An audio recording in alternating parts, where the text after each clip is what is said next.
How should you start writing your book? Well, I'm glad you asked that question. I'm Melissa May Younger, and I want to talk to you today about how you should start your book. And I think that you should start with the brainstorming and research stage. And I put those two things together because I think that they kind of play off of each other. The brainstorming will lead to research, and research will lead to more brainstorming. What is brainstorming?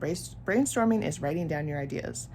You're trying to get in this creative thought space that's allowing ideas to come easily.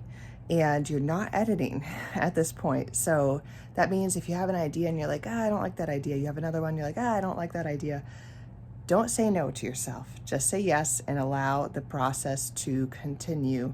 Just write down all of your ideas, research those ideas, just kind of dip your toes in the water. Don't go too deep into anything. And you're just trying to come out with this list. So for fiction, you're going to come out with a list of characters, of what you think the plot should be, of the setting.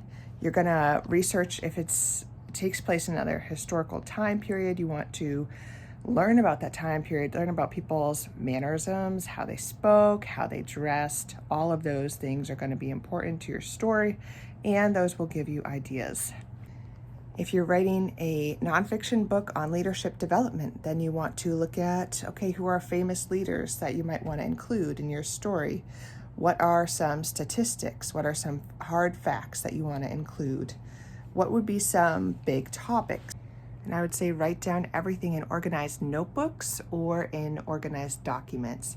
You want to be able to find the information you need, and the more organized you can be on the front end, that will help you in the process later on when you're trying to write things and get all your ideas out.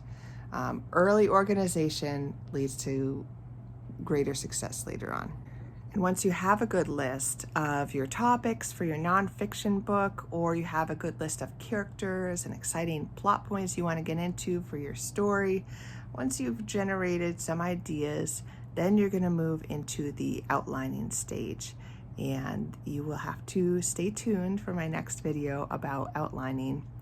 Thank you. I am author Melissa May Younger, and thank you for joining me today, and may you have a blessed day.